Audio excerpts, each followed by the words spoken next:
are in place. 3. Rejecting the tax arbitration process between Heritage and the Ugandan government in London. Today, it emerged that censure proceedings have been initiated, with 3 members of parliament notifying the clerk to parliament about their intention to move censure motions against the implicated ministers. Now, the censure process is lengthy and challenging, as evidenced by the censure of Sam Kutesa and Jim Mwezi during the 6th Parliament. So tonight, we take a look at this debate. We take stock of this debate actually to try and understand how important the resolutions taken are and what implications they are likely to have on the 9th Parliament's life. Our guests tonight, Honorable Rosemary Seninde, Wakiso District Woman MP. You're most welcome, Honorable Seninde. Thank you very much, our dear listeners. I salute all of you. I'm Rosemary Nansubuga Seninde, Member of Parliament representing Wakiso District. We also are joined by Honorable Stephen Kasaija Kagwera, Member of Parliament for Burahya County. You're most welcome, Honorable Kasaija. Good evening, listeners. We are pleased to be here, and thank you very much for inviting us. Let's look at the expectations of this debate. It was expected that partisan interests would derail this debate in Parliament, especially after the NRM caucus met at least 3 hours before the debate. How do you explain the sudden fusion of this bipartisan support for these 10 points raised? Thank you very much.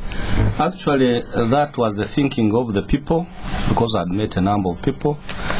But one thing we need to understand is that we have one country called Uganda.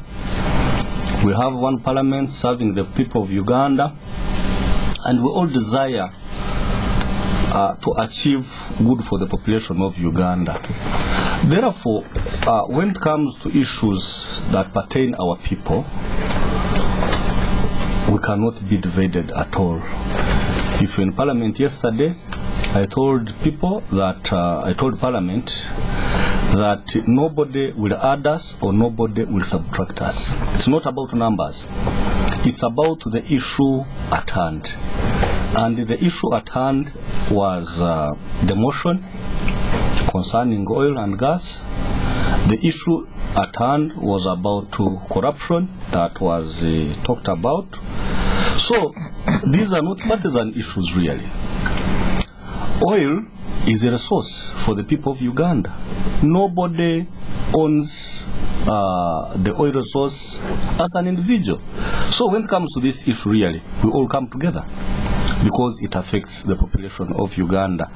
For us living today and those who come tomorrow and the other year and the other year.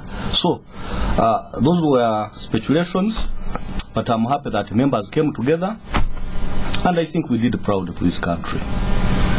Honorable Seninde, you people went against your party position. What's happening with you NRM MPs? Well, first of all, I would like to thank my colleagues in the 9th Parliament.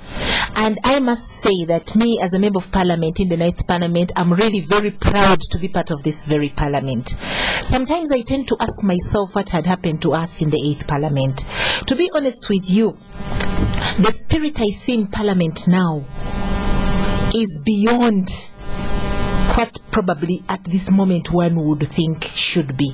Why do I say this? Because remember, we are in party politics, and everybody would think that we would take decisions based on party affiliations.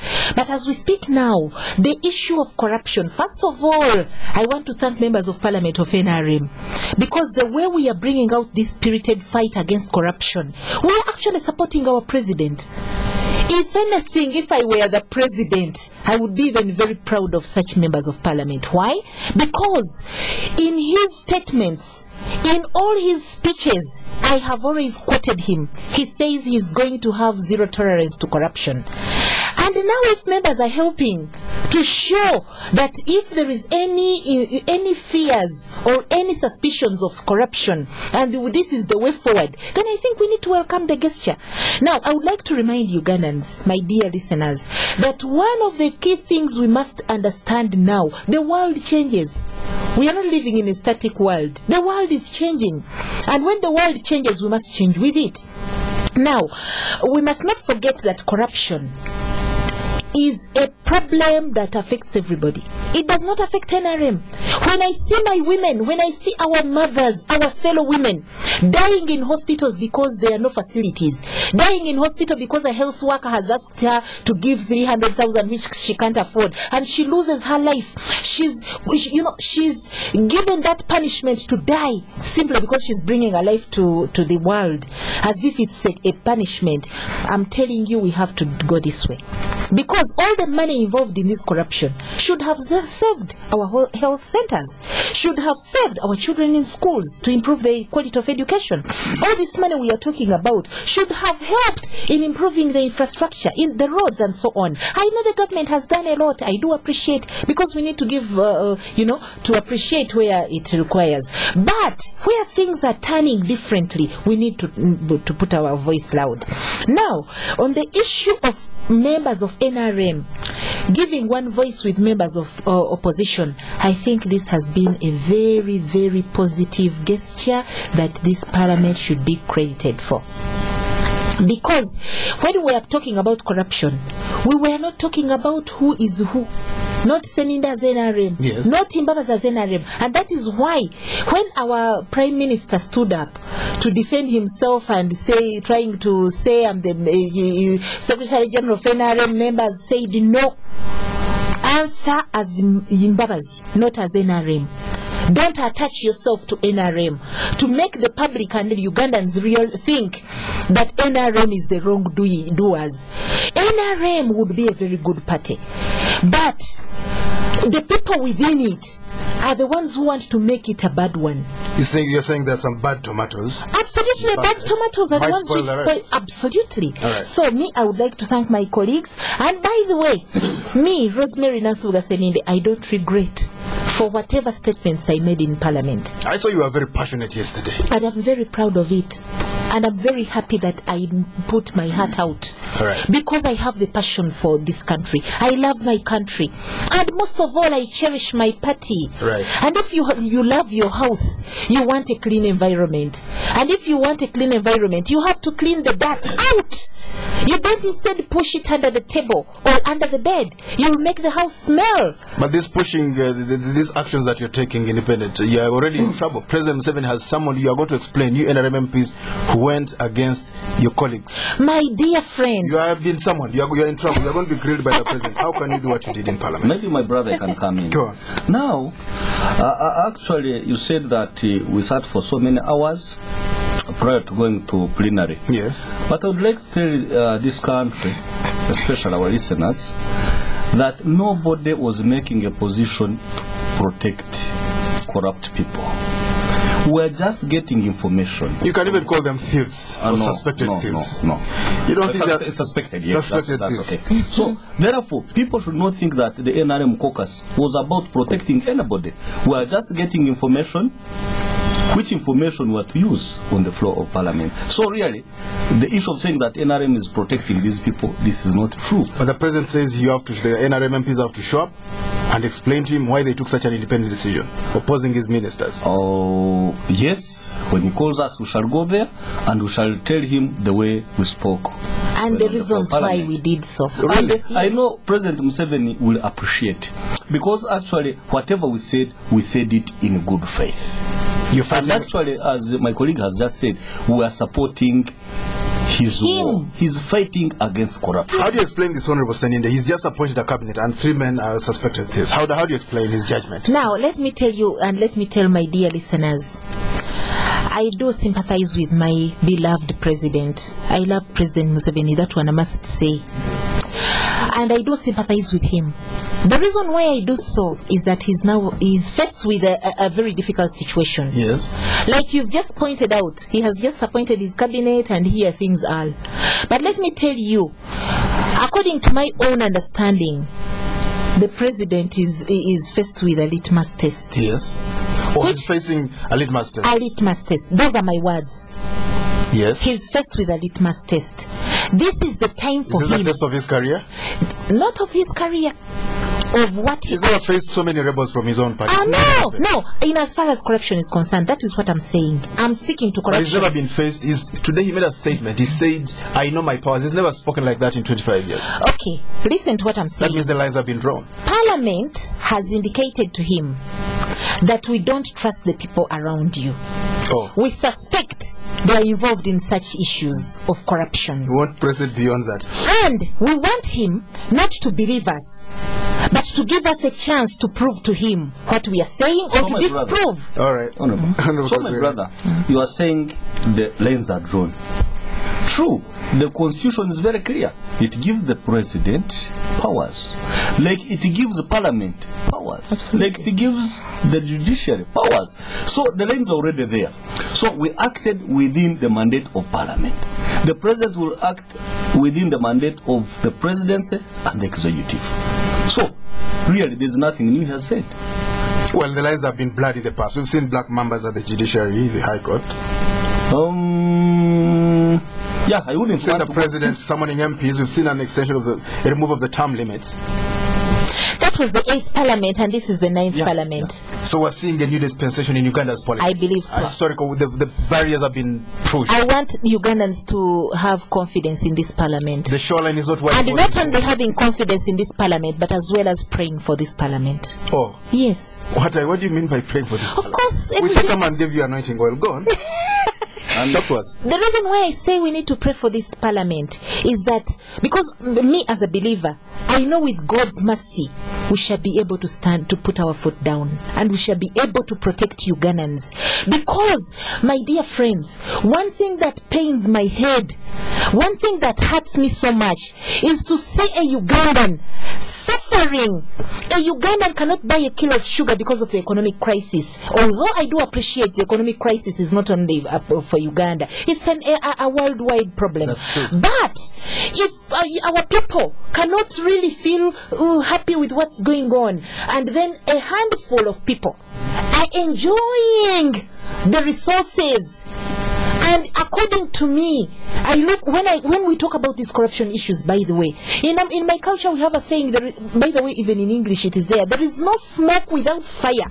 What do you mean? If you see something being talked about or something being said, you must not simply take it as a rumor. Try to find out the origin of it. It might be tear gas smoke. It doesn't come with fire. Well, you try to find out the cause of that smoke. And now, listeners, this is Spectrum on Radio 1 tonight. The aftermath of the debate on the oil and gas sector. Barriers are being broken today.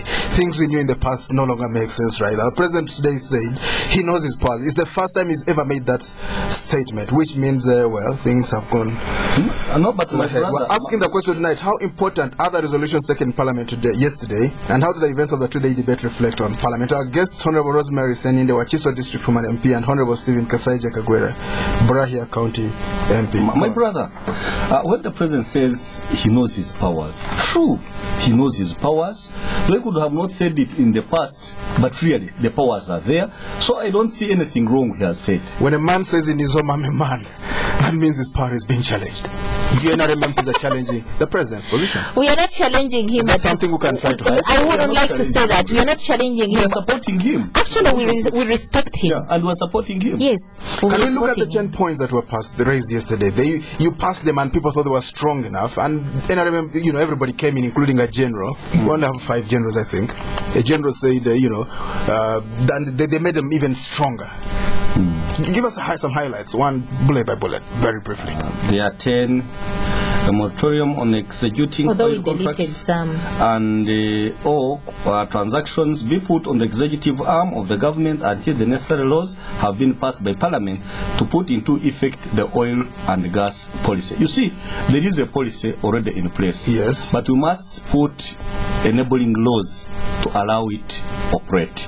So this is what we are saying. We are saying, since we have seen that there is something fishy, this was our observation as Parliament. Fishy meaning people taking bribes in billions of shillings. Yeah, that's what we really suspect. So we are saying we should not allow government to go any further in executing oil contracts. We put a temporary stay to signing of new contracts. This is what this word means. Yes. so that when the necessary laws are in place, then we can go on. Actually, some people are telling us that, you see, the moment we do this, the investors will go.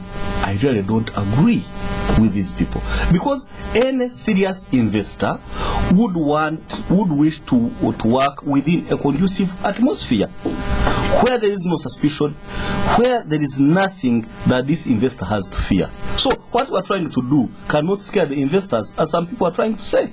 We are saying, let us have good laws that will protect the Ugandans, that will protect the resource of Uganda, that will protect the investors themselves. So it is not true that this resolution number 1 has anything to do with scaring investors. Actually, we are strengthening their stake. The investment of God. Yes.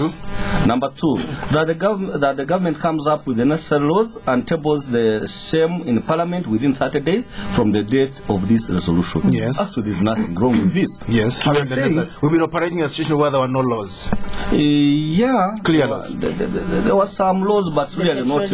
Yeah. Okay. Which is a bit outdated. So we're saying we must be current. On this one, other people are saying the Committee of Parliament said this should be around December. Yes. But we are saying now, the committee was working on behalf of Parliament, the entire Parliament, the plenary. Now when we convene as plenary, what we take is what the committee will go with. So we want these laws within 30 days. The next one. The next one, that government produces to Parliament all agreements it has executed with all companies in the oil industry, including the Memorandum of Understanding executed with the Uganda Revenue Authority and Taro Uganda Limited in March. Okay. Yeah, but some of they have confidentiality clauses. You're going to break the law. You might. I think this one was number 8. Government desists from executing any contract in the oil industry with a provision or a clause for confidentiality. This was 8. Yes. And actually, my brother would like to tell you that there is nothing we are hating. Well, but there's a law that says specifically, I don't have the booklet here, but it says you can, if you disclose details of a contract which is confidential and there is a loss, you are liable for that loss. Are you going to amend that law? You can't do this before you amend that law. Are you going to amend it first? Now we have guidelines, yes, as a speaker gave, yes, how we can access this information. Yes. As Parliament. And you're sticking to those guidelines. Yes, and we're sticking to them. I have them here. So if we are saying you are going to have agreements that have this clause, then how the Ugandans benefit? We are representing the people. So for us, the confidentiality thing, you're going to respect it. We can respect it, but then, as Parliament, we must get this information. All right. Yes. Actually, I was quoting the Petroleum Act of 1985 section. And those are things. And those are things we are removing. This is why we are saying these ones are outdated for the future. Yes. This is why we are saying enabling laws. I believe this one must come in that will remove this thing. This is Spectrum. We'll be back after the break. Do stay tuned to us. Because you have hope, you'll start planning today for what might happen tomorrow. Get a Sanlam Life policy today. Visit our office at Plot 1220 Ginger Road on Madivani Foundation Building or call 0417 726 526. Sanlam, thinking ahead. Is your internet provider turning your world upside down?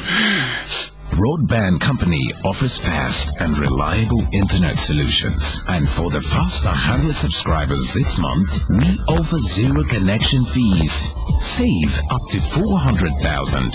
For more information on these offers, call toll-free 0800 222 111. Broadband Company, more than you expect. John, Mike and I, we go back a bit. We knew John at the beginning, working for someone else. But he was different. He had vision, saw opportunities. He started working towards his goal, opened his own garage, and worked, learning the hard way. His reputation spread. Trust, consistency, quality. Soon people were coming to him from all parts. He made himself and his whole street prosper, and also helped friends see potential in people and helping them on. But John never shouts about all his success. He's just who he is. Special. So here's to men like John, who make a difference, who enjoy Nile Special, the rich, satisfying taste from the source. Nile Special. You've earned it. Not for sale to persons under 18.